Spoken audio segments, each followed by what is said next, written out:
है, खुदावन की शिफा आती है, खुदावन की शिफा आती है।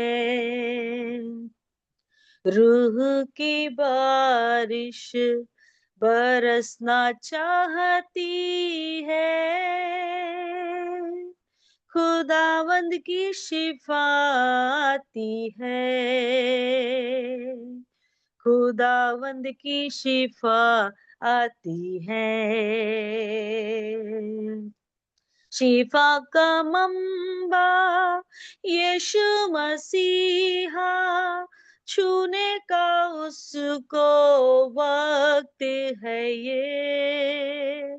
शिफा का मंबा यीशु मसीहा, छूने का उसको वक्त है ये।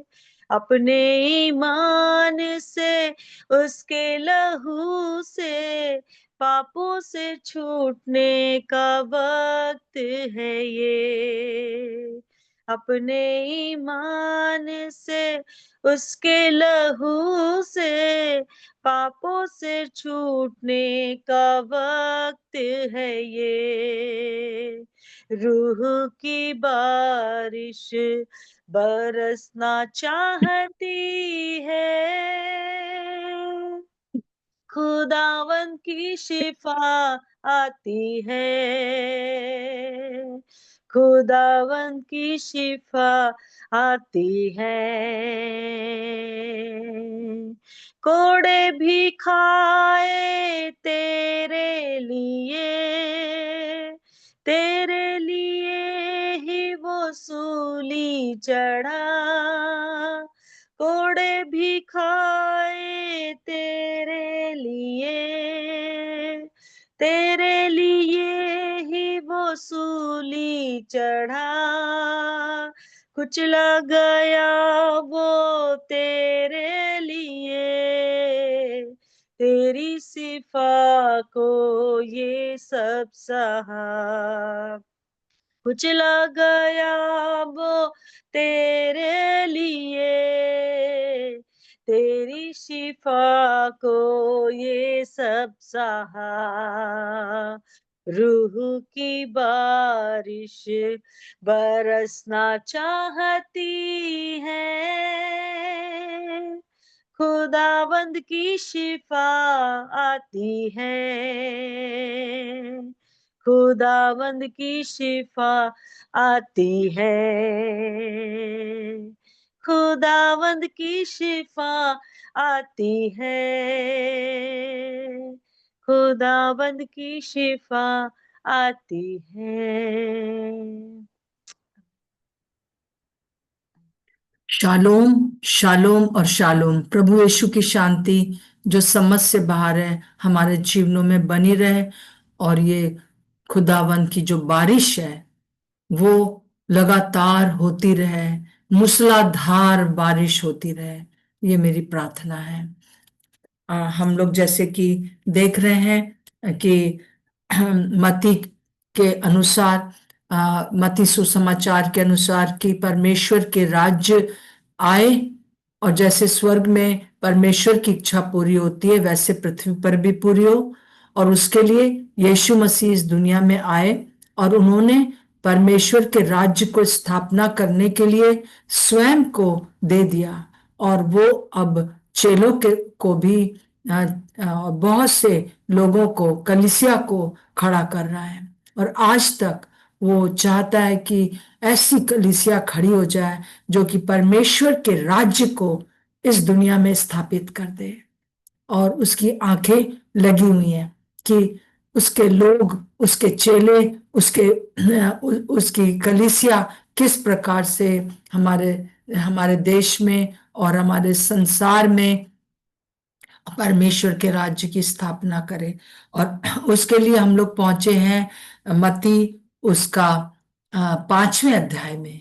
5वें अध्याय में हम देखते हैं उन चीजों के लिए जो कि स्वर्ग के राज्य की स्थापना यहाँ कर सकती हैं।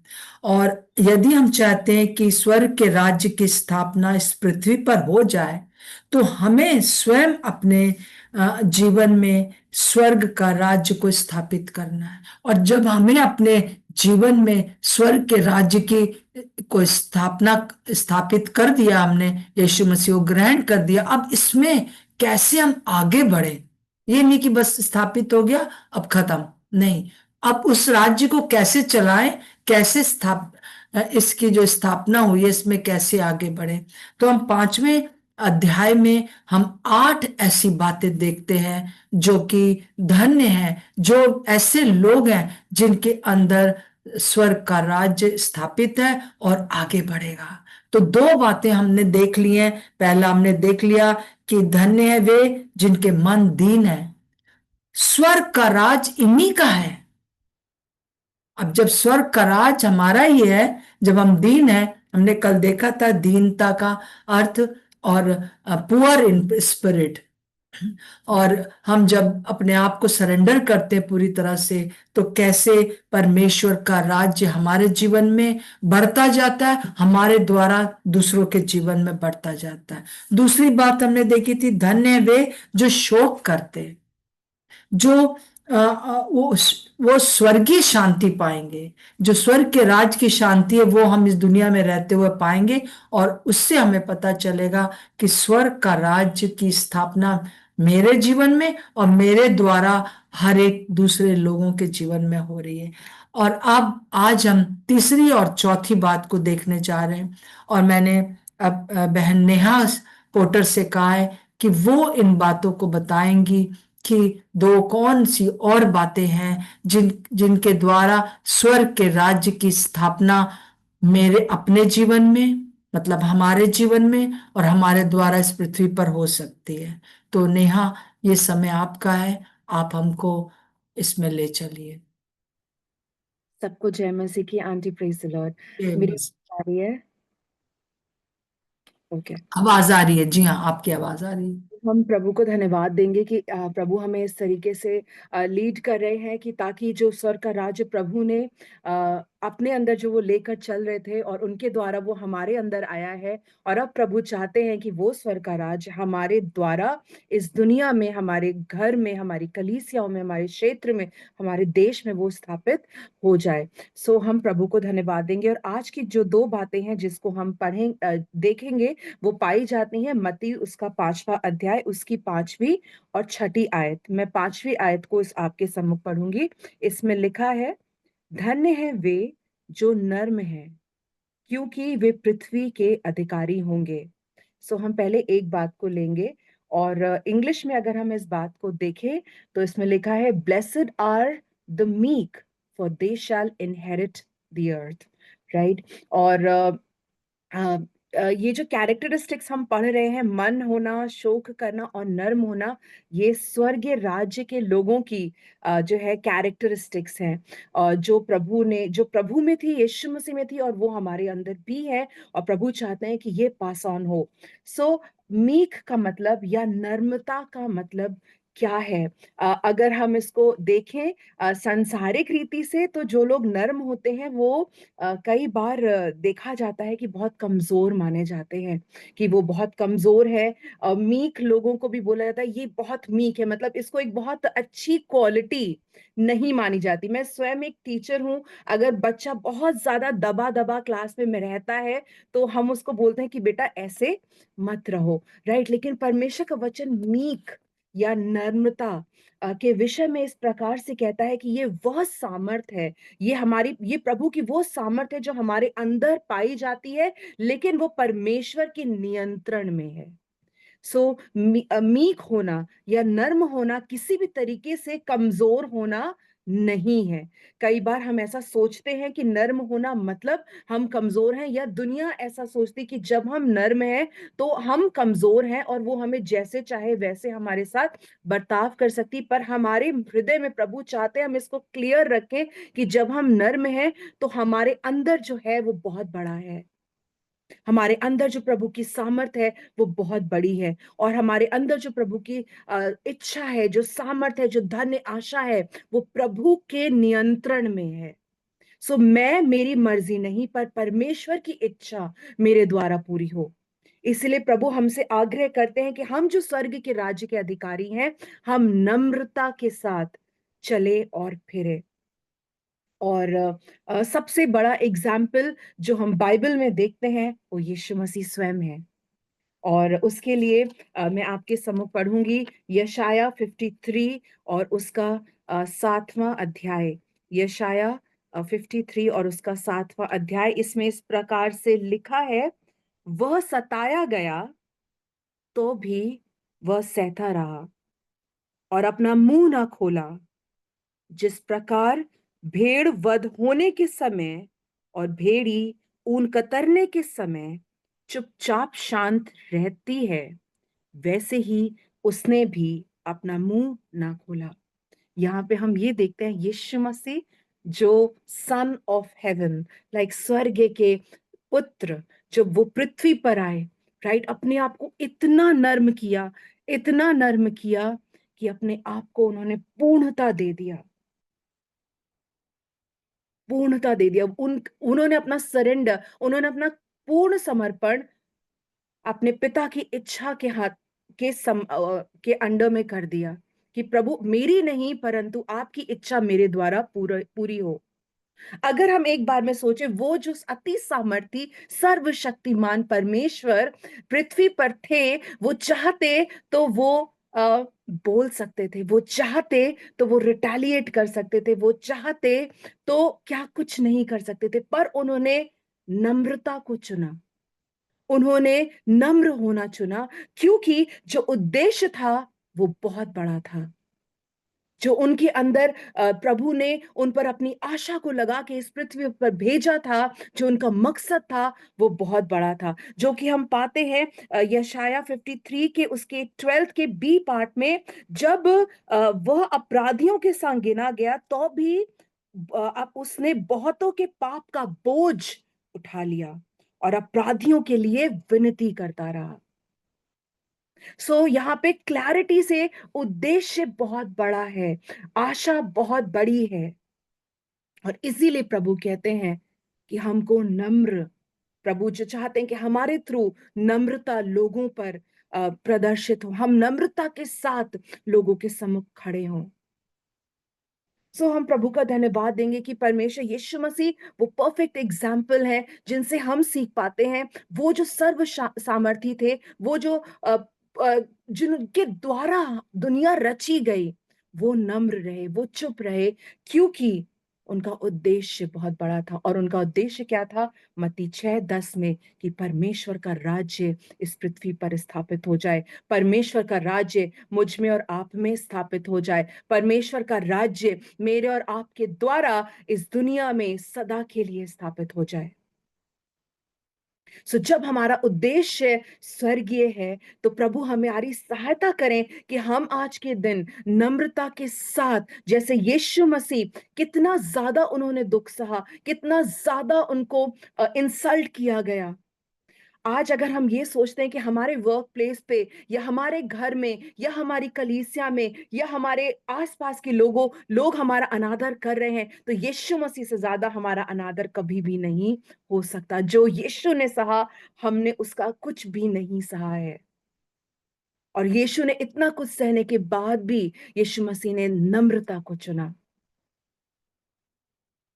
परमेश्वर का वचन मत्ती 11 और उसकी 29 वर्स में इस प्रकार से कहता है, यीशु मसीह स्वयं इसमें कहते हैं, मत्ती 11 उसकी 29 वर्स, इसमें लिखा है, मेरा जुआ अपने ऊपर उठा लो और मुझसे सीखो, क्योंकि मैं नर्म और मन में दीन हूं, और तुम अपने मन में विश्राम पाओगे। हालेलुया।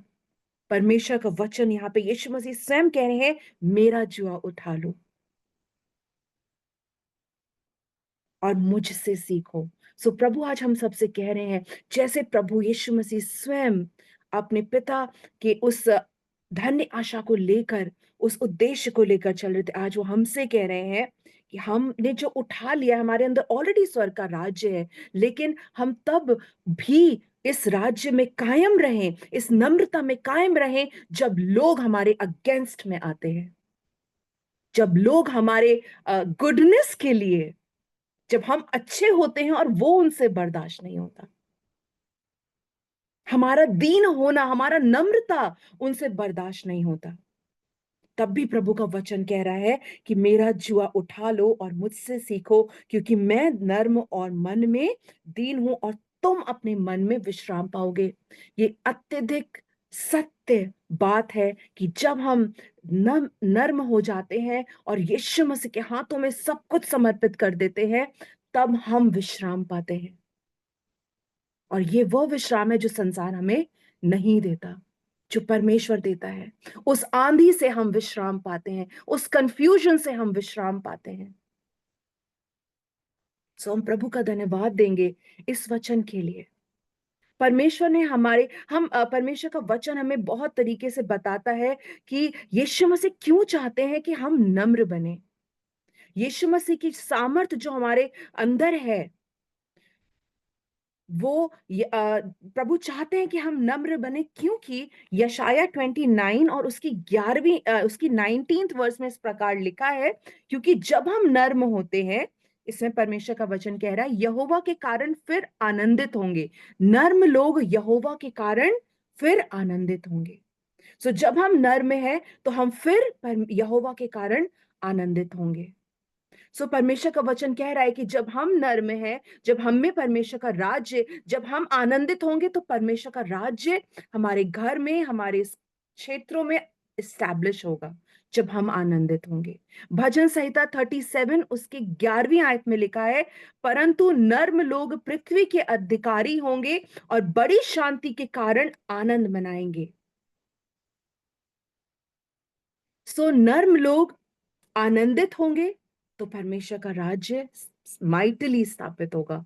पर जब नर्म लोग शांति के कारण आनंद मनाएंगे, जब उनके मन में शालोम होगा, तो उनके वर्क प्लेस पे शालोम होगा, उनके घर में शालोम होगा, उनकी कलीसियाओं में शांति होगी और परमेश्वर का राज्य स्थापित हो जाएगा। भजन संहिता 25 और उसकी 9 पद में लिखा है, वह नर्म लोगों को न्याय की शिक्षा देगा, हाँ वह नर्म लोगों को अपना मार्ग दिखलाएगा। सो जो नर्म लोग हैं वो न्याय की शिक्षा परमेश्वर से पाएंगे, ताकि वो न्याय के साथ अपनी कलीसियाओं में, अपने क्षेत्रों में खड़े हो जाए, जिससे कि परमेश्वर के स्वर्ग का राज्य स्थापित हो जाए। नर्म लोगों को परमेश्वर अपना मार्ग दिखलाएंगे, ताकि कलीसिया में परमेश्वर का राज्य स्थापित हो जाए। भजन संहिता 147 उसके 6th वर्स में, 6ठी आयत में इस प्रकार लिखा है, यहोवा नर्म लोगों को संभालता है। हालेलुया। क्योंकि नर्म लोग कई बार दुनिया के सम्मुख कमजोर पाए जाते हैं, पर मैं आज इस बात को बताना चाहती हूँ कि हम कमजोर नहीं हैं। हम में परमेश्वर की असीम सामर्थ है और तभी प्रभु चाहते हैं कि हम नर्म हो जाएं। एक घोड़ा होता है, कहते हैं घोड़ा जो है बहुत सामर्थी जानवर होता है, उसमें बहुत ताकत होती है, पर अगर उसे ट्रेंड नहीं किया जाए तो वो जंगली मैदानों में ऐसे ही दौड़ता रहेगा, पर्पसलेस, और अपनी सारी एनर्जी, अपनी सारी ताकत को वो ऐसे ही व्यय कर देगा, ऐसे ही बर्बाद कर देगा।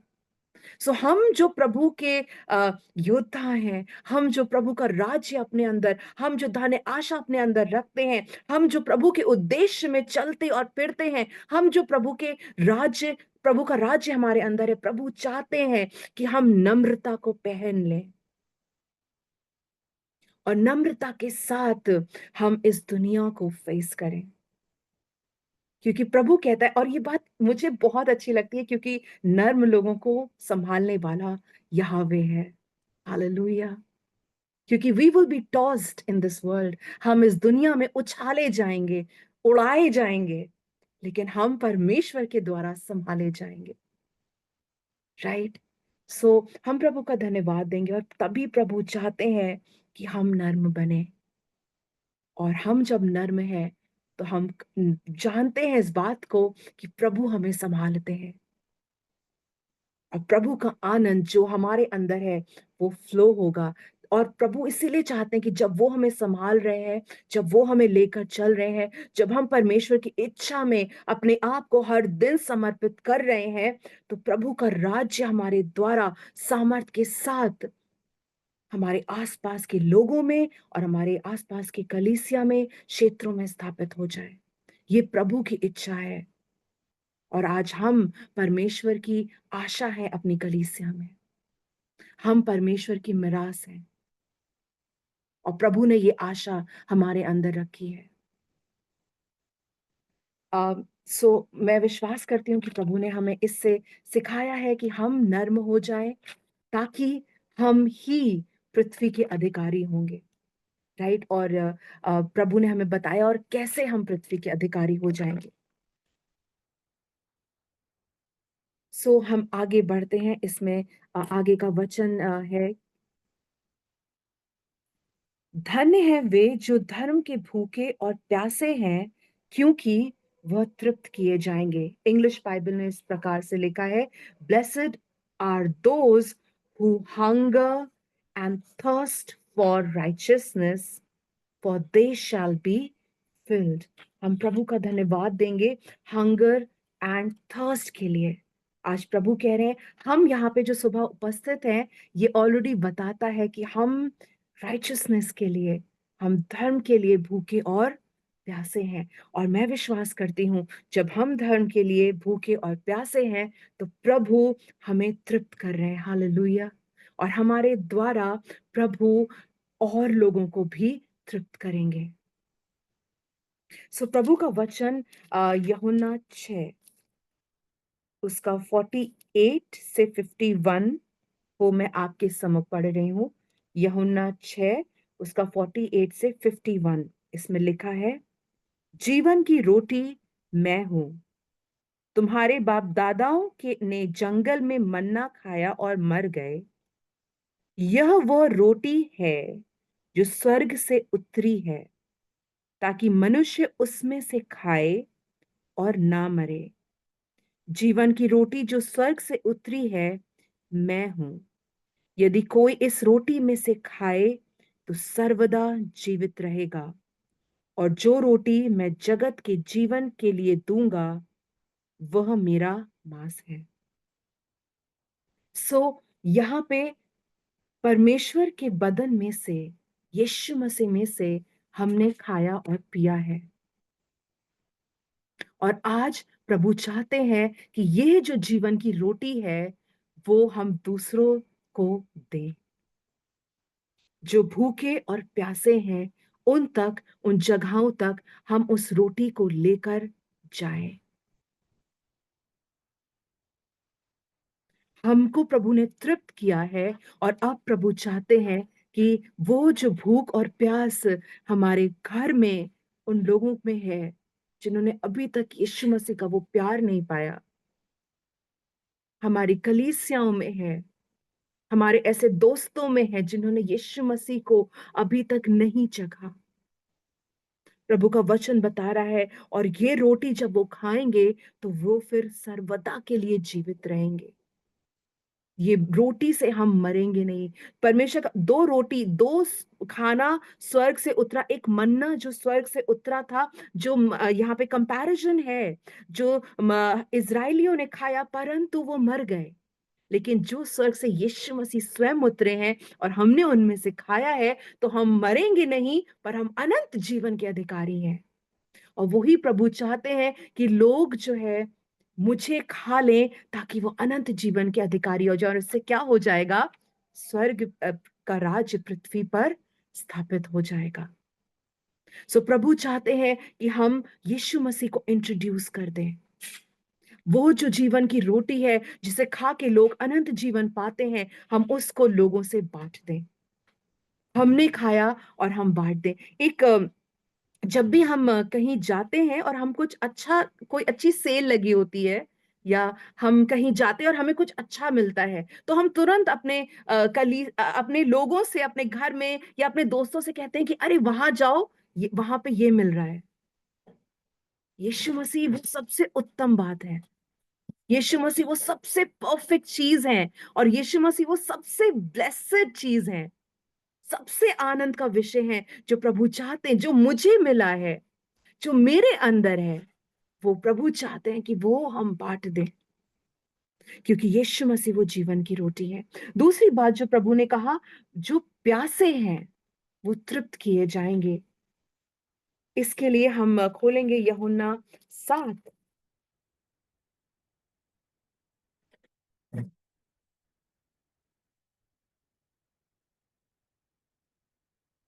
सॉरी, यूहन्ना 4 हम खोलेंगे और इसकी 14वीं आयत को हम पढ़ेंगे।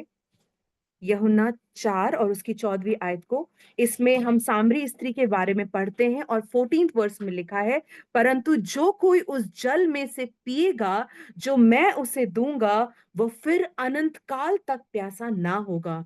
जो जल मैं उसे दूंगा वो उसमें एक सोता बन जाएगा, जो अनंत जीवन के लिए उमड़ता रहेगा। हालेलुया। हमने इस जल में से पी लिया है, हम में ऑलरेडी ये सोता बह रहा है। वो सोता यीशु मसीह स्वयं है। और अब प्रभु चाहते हैं कि ये सोता सिर्फ मुझ में ना रहे, पर ये मेरे दोस्तों में, मेरी कलीसिया में बह जाए। लोग यीशु मसीह से पी लें। लोग प्यासे हैं, और जिस प्यास के लिए सामरी स्त्री वहां पर आई थी, मैं फिर से इस बात को बोल रही हूं, वो फिजिकल थर्स्ट थी। और जिस पानी के लिए वो परिश्रम कर रही थी, वो उसकी प्यास क्षण भर के लिए बुझाता। पर यीशु मसीह यहाँ पर अनंत जीवन के लिए बात कर रहे हैं। शॉर्ट टर्म नहीं, long term, for ever and ever. हमेशा हमेशा के जीवन की, हमेशा हमेशा की रोटी की, हमेशा हमेशा की भूख की, हमेशा हमेशा की प्यास की बुझाने की बात कर रहे हैं। और वो वही बात कर पाए, ये वही व्यक्ति है, क्योंकि वो हमेशा हमेशा के लिए स्थिर हैं। वो थे, वो हैं और वो रहेंगे। सो हम में जब यीशु मसीह हैं तो हम उनके साथ रहेंगे। और यीशु मसीह चाहते हैं, जो जल का सोता वो स्वयं है, और जो अब वो हमारे अंदर है, तो हम जो जल का सोता बन गए हैं, जब हम तृप्त हो गए हैं, प्रभु चाहते हैं कि हमारे द्वारा अब जो प्यासे हैं और जो व्यर्थ परिश्रम कर रहे हैं, जो सोच रहे हैं मैं ये कर लूं तो मेरी प्यास मिट जाएगी, मैं यहां चला जाऊं तो मेरी प्यास मिट जाएगी, नहीं, वो यीशु से मिल जाएंगे तो उनकी प्यास हमेशा के लिए मिट जाएगी, और वो स्वयं वो सोता बन जाएंगे, और यीशु उनमें से उमड़ते रहेंगे। और जब ऐसा होगा तो स्वर्ग का राज्य इस पृथ्वी पर स्थापित हो जाएगा। इसीलिए प्रभु आज की सुबह हमसे कह रहे हैं 3 बातों को, कि हम नर्म हो जाएं, क्योंकि प्रभु हमें संभालते हैं। हमारे अंदर प्रभु की वो धन्य आशा है।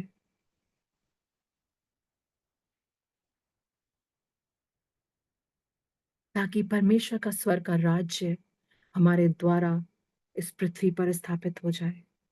हम जो भूखे और प्यासे थे और हम जो तृप्त किए गए हैं, आज प्रभु कहते हैं कि लोगों को, मुझे और आपको, उस जीवन की रोटी से, उस अनंत जल के सोते से मिलवा देना है, ताकि हमारे द्वारा स्वर्ग का राज्य इस पृथ्वी पर आ जाए। स्वर्ग का राज्य मेरे जीवन में, स्वर्ग का राज्य मेरे परिवार में, स्वर्ग का राज्य मेरे दोस्तों में, स्वर्ग का राज्य मेरी कलीसिया में, और स्वर्ग का राज्य मेरे देश में। हालेलुया। प्रभु को धन्यवाद हो। आंटी, मैं आगे का समय आपको दूंगी। Thank you Neha. आपने बहुत अच्छे से बताया है कि वास्तव में किस प्रकार से जो है हम धन्य हैं, और हम जो हैं इस पृथ्वी के अधिकारी हो सकते हैं, क्योंकि नम्रता का परिणाम अधिकारी होना है। और धार्मिकता की जो खोज करते हैं वो तृप्त होते हैं और दूसरों को तृप्त करते जाते हैं, कैसे वो सोता बन जाते हैं। और परंतु हम देखते हैं कि किस प्रकार से यीशु मसीह का भी यही उदाहरण हम देखते हैं। उसने अपना मुंह ना खोला। जो मुंह ना खोलना है वो एक बहुत इंपॉर्टेंट बात है। आइए हम लोग प्रार्थना करेंगे अपने लिए, अपने देश के लिए। आज भी हम इस बात के लिए 2 से 3 बजे तक अपनी अपनी जगहों के ऊपर प्रार्थना करेंगे, और उन बातों को डिक्लेयर करेंगे जो 37 हिजकियल 37 में भविष्यवाणी करने के लिए कह रहा है। और वो सब बातें जो हैं जब हम ये करेंगे तो ये सारी चीजें हम देखते हैं कि उस बड़ी सेना में आ जाएंगी। एक सेना तैयार हो रही है और वो सेना जो होगी वो प्रभु के समान जो होगी दीन होगी, प्रभु के समान वो शोक करने वाली, चुप चुप रहने वाली होगी या नम्रता में रहेगी। और हम देखते हैं कि वो धार्मिकता के खोजी होंगे। प्रभु का धन्यवाद हो। सच में हम प्रभु यीशु से यही मांगे कि ये बड़ी सेना जो है, देखने में तो सेना लग रही है परंतु ये सेना काहे की सेना है? वो सेना जो है दीनता की सेना है, शोक करने वाली की सेना है, नम्रता की सेना है और धार्मिकता की खोज की सेना है।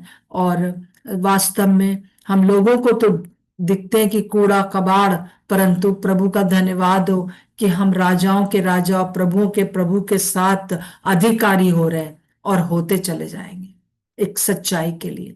आइए हम प्रार्थना करेंगे। प्रभु आपका धन्यवाद हो आज के इस मैसेज के लिए। वास्तव में हम यही चाहते हैं पिता परमेश्वर कि हम नम्रता के साथ, जैसे आपने प्रभु जी अपने लिए बुरी बुरी बातों को सुनकर भी मुंह ना खोला, प्रभु उसी प्रकार से जब लोग हमारे साथ कैसा भी व्यवहार करें, हमारे जीवन में ऐसी नम्रता रहे जैसे आपकी थी। हम अंदर से कमजोर नहीं है परंतु हम चुप रहेंगे ताकि परमेश्वर के राज्य के अधिकारी हो जाए और उस परमेश्वर के राज्य को हम दूसरों के जीवन में भी अधिकारी बना दें। प्रभु हमारी सहायता करें प्रभु जी कि हमारा देश पिता परमेश्वर बच जाए, ताकि हम जो थोड़े से लोग हैं वो धार्मिकता की खोज में रहें और हर समय इस खोज में रहें। प्रभु आप मुझसे क्या चाहते हैं, स्वर्ग मुझसे क्या चाहता है। केवल इस बात की जब हम खोज करते हैं तो यही धार्मिकता की खोज है। परमेश्वर की इच्छा हमारे जीवन में, मेरे जीवन में पूरी हो जाए और उसी से प्रभु हम दूसरों के लिए एक आशीष का कारण हो जाते हैं, दूसरों के लिए तृप्ति का कारण हो जाते हैं। बहुत लोग भूखे प्यासे, बीमारियों से ग्रसित है, बहुत सी समस्याओं से, बहुत से उलझनों से, बहुत सी दुष्ट आत्माओं ने उनको घेर रखा है, डिप्रेशन के मरीज हैं। परंतु जब हम इस प्रकार से धन्य होंगे प्रभु के राज्य के लिए, तो हमारे जीवन के द्वारा पिता परमेश्वर की तृप्ति उन तक पहुंच सकेगी। हालेलुया। प्रभु आपका धन्यवाद हो। इस समय मैं प्रार्थना करती हूँ हर एक जन के लिए, यहाँ पर जितने हम इकट्ठा है, हर एक के जीवन में प्रभु की ये जो जो जो विशेषताएं हैं, यीशु मसीह की ये क्वालिटीज हैं जिससे कि वो बाद में कह पाया कि स्वर्ग और पृथ्वी का सारा अधिकार मुझे दिया गया है, इसलिए तुम जाओ, इसलिए मैं तुम्हें वो अधिकार देता हूं। प्रभु आपका धन्यवाद। दुनिया की दृष्टि में हम खुरचन के समान हैं, परंतु आपकी दृष्टि में हम बहुत अनमोल हैं। हम स्वर्ग के अधिकारी हैं और दूसरों को भी स्वर्ग के अधिकार में ले आते हैं। धन्यवाद प्रभु जी एक एक के लिए। यदि कोई भी प्रकार से कोई बीमारी है, कोई भी परेशानी है, प्रभु यीशु के नाम से दूर हो जाए। और पिता परमेश्वर, हम जब हुक्म देंगे कि हमारे बीच में से सब प्रकार की बीमारियां दूर हो, तो दूर हो रही हैं। हम जब कहेंगे कि यीशु मसीह के नाम से तुम्हारा कोई अधिकार हमारे लोगों के ऊपर नहीं है, मेरे ऊपर नहीं है, यीशु के नाम से हम स्वतंत्र होंगे। हर एक बीमारी, हर एक वो परेशानी, हर एक वो पहाड़, उससे हम कहेंगे उखड़ो उखड़ो उखड़ो, तो वो उखड़ के जाकर समुद्र में गिर पड़ेगा, हमें दोबारा दिखाई नहीं देगा। Hallelujah, hallelujah. धन्यवाद प्रभु। हम उन पहाड़ों के ऊपर अधिकार जमाएंगे, हम उन बीमारियों के ऊपर अपना अधिकार जमाएंगे, हम उन परिस्थितियों के ऊपर जो लोगों को परेशान करती हैं उसके ऊपर हमारा अधिकार होगा। प्रभु आपका धन्यवाद, धन्यवाद हो इस समय के लिए। हम प्रार्थना करते प्रभु जी कि आज भी जब हम लोगों ने, कई लोगों ने इस बात के लिए सोचा है कि वो उपवास रख के प्रार्थना करेंगे, तो 2 से 3 अपने अपने घरों में जब वो प्रार्थना करते हैं, पवित्र आत्मा का एक नया अभिषेक वो प्राप्त कर सकें, और खुद के अंदर भी जो सूखी हड्डियां हैं वो फिर से जीवित हो जाए, फिर से एकत्र हो जाए, फिर से वो ढांचा बन जाए, और उसके ऊपर फिर से प्रभु यीशु के नाम से मांस आ जाए, और नसें आ जाए, और चमड़ी आ जाए, और प्रभु जी सांस आ जाए, प्रभु यीशु मसीह, और एक बड़ी सेना तैयार हो जाए। प्रभु आपका धन्यवाद। और जितने भी यहाँ पर है वो सबके सब प्रभु जी आपकी सेना में है और आपके पीछे चल रहे हैं। धन्यवाद प्रभु। भले ही दुनिया हमें सोचे कि ये सूखी हुई हड्डियां हैं, ये कुछ हमारा अब कुछ नहीं कर पाएंगी, परंतु यीशु मसीह उठा के खड़ा कर रहा है। एक नई पीढ़ी खड़ी हो रही है, एक नई नई जागृति हो आ रही है। प्रभु का धन्यवाद हो। एक नई सेना खड़ी हो रही है जो कि कब्र में चले गए, हमारी वो चीजें जो कब्र में चली गई हैं, जो अब जिनके ऊपर कोई हमारे सामने कोई आशा नहीं है, परंतु प्रभु कह रहा है मैं कब्रों में से भी लोगों को निकाल के खड़ा कर दूंगा, हड्डियों को, जो कि सेना बन जाएंगे। जो चीजें समाप्त हो गई हैं, ये हिजकियेल 37 के अनुसार हम इस प्रार्थना को करते हैं। प्रभु जी यीशु मसीह आपका धन्यवाद। प्रभु यीशु मसीह के नाम से मांगते हैं, आमीन और आमीन। कल हम 2 बजे मिलेंगे। कल शनिचर है, और कल 2 बजे की मीटिंग के लिए आप सब प्रार्थना करते रहें। आज दोपहर में भी प्रार्थना करें, क्योंकि मैं ये नहीं चाहती हूँ कि बस ये ऐसे ही चलता रहे, पर मैं चाहती हूँ कि हमारे जीवन में सारे जितने भी यीशु मसीह के पहाड़ी उपदेश हैं, धन्य हम होते चले जाएं। यीशु मसीह के नाम से मांगती हूँ, आमीन। और इस समय सबको जय मसीह की। जय मसीह की दीदी। जय मसीह की आंटी। जय मसीह की सबको। सब बहनों को जय मसीह